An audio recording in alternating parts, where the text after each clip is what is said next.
Hi friends, வணக்கம். நான் உங்கள் ரங்கா.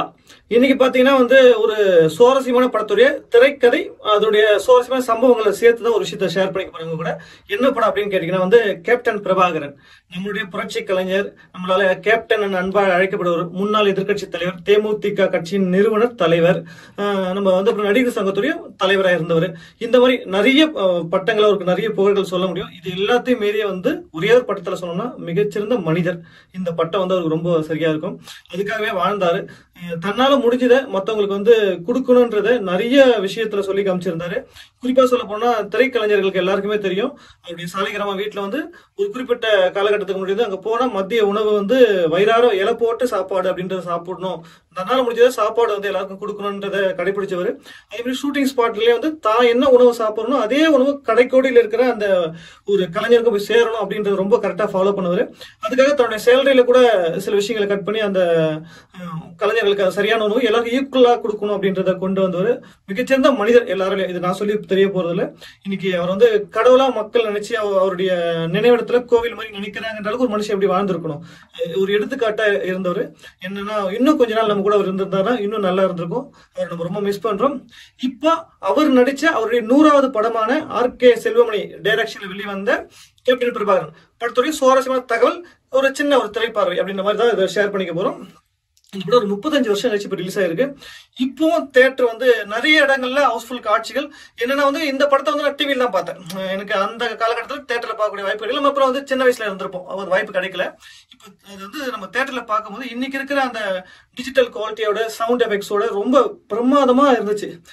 ரொம்பவே மெய்ஸ் இருக்கிற மாதிரி இருந்துச்சு. நிறைய இடத்துல கண்கலங்க வச்சிச்சு, நம்ம கேப்டன் மிஸ் பண்றோம் அப்படின்ற மாதிரி இருந்துச்சு.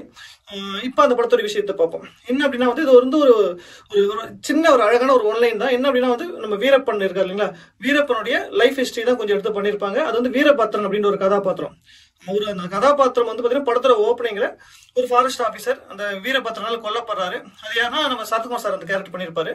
அவருக்காக தன் நண்பனை தேடி வரக்கூடிய பிளஸ் அந்த வீரபத்ரனை பிடிக்கிறதுக்காக வரக்கூடிய ஒரு ரோல் தான் கேப்டன் பண்ணியிருக்காரு. பிரபாகரன் அப்படின்ற ஒரு ரோல்ல பண்ணியிருக்காரு. அந்த ரோல் அவர் அந்த காட்டுக்குள்ள போயிட்டு வீரபத்ரனை பிடிச்சாரா, என்ன சம்பவங்கள் நடந்துச்சு அங்க அப்படின்றது ஒரு சுவாரஸ்யமான கதையோட எடுத்து போயிருப்பாங்க. முழுக்க முழுக்க ஒரு திரைப்படம் அப்படின்னும் போது எந்த அளவுக்கு ஹீரோடைய வலிமை இருக்கும் அப்படின்னா, நம்ம வில்லனுக்கு எந்த அளவுக்கு ஒரு ஸ்ட்ராங்கான ஆப்போசிட் பார்ட்டிக்கு எந்த அளவுக்கு ஒரு ஸ்ட்ராங்கான கேரக்டர் வடிவமைக்கிறோமோ அப்போ அவரை எதிர்க்கக்கூடியவருக்கு அந்த கேரக்டர் இயல்பாவே அதுக்கு ஒரு ஸ்ட்ராங்கான பவர் வந்துடும். அப்படிதான் இந்த படத்துடைய கிட்டத்தட்ட 33 நிமிட காட்சிகள்ல ஹீரோவே வரல, இன்ட்ரோடக்ஷனே ஆகல. அப்ப பாருங்க, முழுக்க முழுக்க ஒரு வில்லனுக்கு ஒரு பெரிய ஒரு பேக் ட்ராப் சொல்லியிருப்பாங்க. இவன் இவ்வளவு கொடுமையானவன், இவ்வளவு அவனுக்கான கேரக்டரைசேஷன் அப்படின்றது ரொம்ப ஸ்ட்ராங்கா சொல்லியிருப்பாங்க. ஏன்னா இன்றைய காலகட்டத்தில் ஹீரோக்கெல்லாம் ஃபர்ஸ்ட் சீன்ல அறிமுகம் ஆகணும் அப்படின்னு நினைப்பாங்க. 30 நிமிஷம் வரைக்கும் தான் இல்லாத காட்சிகளை படத்துல போறத ஒத்துக்கக்கூடிய ஒரு மனசு ஃபர்ஸ்ட் ஒரு ஹீரோக்கு இருக்கணும். அது கதையை மதிக்கக்கூடிய ஒரு நபர்கள் இருக்கும். ஏன்னா அவர் ஒரு டைரக்டர் நம்பிட்டார் அப்படின்னா முழுக்க தன்னை கொடுத்துருவார் அதுக்குள்ள அப்படின்றது இது ஒரு உதாரணம். இந்த காட்சி 30 நிமிஷ காட்சிகள்ல அவர் இல்ல. அதுக்கப்புறம் என்ட்ரி ஆகிறாரு. ரொம்ப பியூட்டிஃபுல்லான ஒரு ஆக்சுவலா பாத்தீங்கன்னா இன்னைக்கு நம்ம லோகேஷ் கனகராஜ், சங்கர் சார், முருகதாஸ் இந்த மாதிரி நம்ம நிறைய பேர் பொருளாதார ரீதியா பெரிய படங்கள் எடுக்கிறாங்க. பெரிய பட்ஜெட் அந்த பிக் பட்ஜெட் பிலிம் அப்படின்றது ஆக்சுவலா ஒரு படத்துடைய பெரிய விஷயம் அப்படின்றது அதனுடைய ஸ்கிரீன் பிளே கதையில தான் இருக்கணும். ஒரு பிரம்மாண்ட படம்ன்றது அந்த கதையில பிரம்மாண்டம் இருக்கணும். அதுதான் நம்ம பொருட்செலவு மட்டும் இல்ல, ஒரு ஸ்டார் கார்ட்ஸ் கூப்பிட்டு போட்டுக்கிட்டு பொருட்செலவு மட்டும் நம்ம 250 கோடியில படம் எடுக்கிறோம் அப்படின்றது கிடையாது. கதையில அந்த பிரம்மாண்டம் இருக்கணும். அதுதான் பிரம்மாண்ட படம். இந்த படம் பார்க்கும்போது கதைக்குள்ள அவ்வளவு விஷயம் இருந்துச்சு. அவ்வளவு ஸ்ட்ராங்கான ஒரு ஸ்கிரீன் பிளே காட்சி அமைப்புகள் இருந்துச்சு. ஒரு ஹீரோ 100வது படம் நடிக்கிறார், நம்ம பார்க்கும்போது 100 படம் நடிச்சிருக்காரு. அப்படி என்ன ஸ்பெஷல் அப்படின்னு பார்த்தா அதுக்கான எல்லா தகுதியும் அவருக்குள்ள இருந்துச்சு. இப்ப பாத்தீங்கன்னா அந்த காலகட்டத்தில் ஒரு ஹீரோ ஒரு குதிரை பயிற்சியாளரா இருக்கணும், வால் பயிற்சி தெரிஞ்சிருக்கணும், சண்டை பயிற்சி தெரிஞ்சிருக்கணும், அவருக்கு ஒரு பேசிக்கான நடனம் ஒரு தெரிஞ்சிருக்கணும். இவ்வளவு விஷயங்கள் எல்லாம் சேர்ந்து அவர் பாத்தீங்கன்னா ஒரு இன்னைக்கு நம்ம பார்க்கும்போது இந்த ட்ரெயின் மேல ஒரு ஃபைட் காட்சி இருக்கும், சண்டை காட்சி இருக்கும். அது அவ்வளவு பிரமாதமா எடுத்திருப்பாங்க. அது கிளைமேக்ஸ் காட்சிகள் கிட்டத்தட்ட ஒரு 15 நிமிஷம் இந்த கிளைமேக்ஸ் போகக்கூடிய அந்த சண்டை காட்சிகள் அவ்வளவு. ஆக்சுவலா இந்த படம் பார்க்கும்போது என்ன தோணுச்சுன்னா புஷ்பா படம் நிறைய இடத்துல ஞாபகம் வந்துச்சு. ஆக்சுவலா நான் இந்த படத்தை இப்போ தியேட்டர்ல பார்க்கும்போது உண்மையா சொல்ல போனா இதுல பல காட்சிகளை எடுத்து புஷ்பா வச்சிருக்காங்க. நீங்க அதை இப்ப பாத்தீங்கன்னா உங்களுக்கு தெரியும். புஷ்பா 1 இருக்கட்டும் 2 இருக்கட்டும், இதுல இந்த மரங்கள் கடத்துற, அதுல செம்மரம் கடத்துவாங்க, இதுல சந்திரமரம் அப்படின்னு சொல்லியிருப்பாங்க. அதுல கடத்தும் போது எப்படி அதை ஷிஃப்ட் பண்றாங்க அப்படின்றது டெக்னிக்கலா கிட்டத்தட்ட 35 வருஷத்துக்கு முன்னாடி நம்ம தமிழ் சினிமால நம்ம தமிழ் இயக்குனர் ஒருத்தர் இயக்கிய அந்த படங்களோட காட்சியில் தான் புஷ்பால பல விஷயங்கள் எடுத்து வச்சிருக்காங்க. நீங்க இந்த டெக்னிக்கல், அதாவது அன்னைக்கு ஒரு பெரிய டெக்னிக்கலா ஒரு விஷயம் இருக்காது.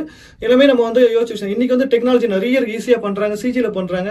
அதெல்லாம் தாண்டி எனக்கு எல்லாமே லைவ்ல பண்ணிருக்காங்க. அப்படின்னும் போது இந்த படம் ரொம்பவே சுவாரஸ்யமா இருந்துச்சு. இதை தாண்டி பாத்தீங்கன்னா வந்து இதுக்கு மியூசிக் வந்து பெரிய பலம். நம்ம இளையராஜா சார் மியூசிக் பண்ணிப்பாங்க. ஒரு காட்சியில பாத்தீங்கன்னா வந்து விஜயகாந்த் சாரோட ஃபேமிலிக்கு வந்து வில்லன் மூலியமா ஒரு பால்ல விஷம் கலந்துருப்பாங்க. அதுல பாத்தீங்கன்னா அந்த காட்சியில வந்து பெரிய மியூசிக்லாம் இன்ஸ்ட்ருமெண்ட்லாம் இருக்குது. ஒரு சின்ன ஸ்ட்ரிங்ஸ் மாதிரி ஒன்று யூஸ் பண்ணிருப்பாரு. ஒரு குட்டி குட்டி பிட்டு தான் இருக்கும். அது நம்மளுக்கு பாத்தீங்கன்னா ஒரு பதட்டத்தை உருவாக்கிடும். ஐயோ அந்த பாலை குடிச்சிருவாங்களோ என்ன ஆயிடுமோ அப்படின்ற மாதிரி. இப்போ மியூசிக் அப்படின்றது வந்து நம்ம எப்போ கிரேட் ராஜா சார் வாழ்ந்திருப்பார் இந்த படத்துக்குள்ள. 2 பாடல்கள், பாசமுள்ள பாண்டியரே, ஆட்டமா தேரோட்டமா.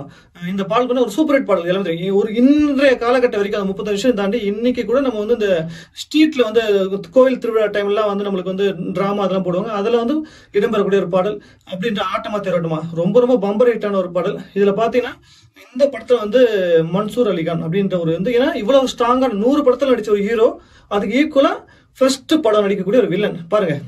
அப்போ மன்சூர் அலிகான் ஒரு அரக்க நடிகன். பாத்தீங்கன்னா அப்படி ஒருத்தனை வந்து இன்ட்ரோடியூஸ் பண்றாங்க. அவர் அதை பிரமாதம் நடிச்சிருக்காரு. செல்வமணி சாருக்கு தான் தேங்க்ஸ் சொல்லணும். பியூட்டிஃபுல்லா நடிக்க வச்சிருக்காரு. அது ஏன்னா 100 படம் நடிச்சிருக்க கூட ஒரு ஃபர்ஸ்ட் படம் நடிக்கிற வில்லன் யோசிச்சு பாருங்களேன். எப்படி அது வந்து அதுக்கு ஹீரோவை விட அந்த வில்லன் கேரக்டர் அப்படின்றது வந்து ரொம்ப பெரிய கேரக்டர். அதை வந்து வடிவமைச்சிருந்தாங்க.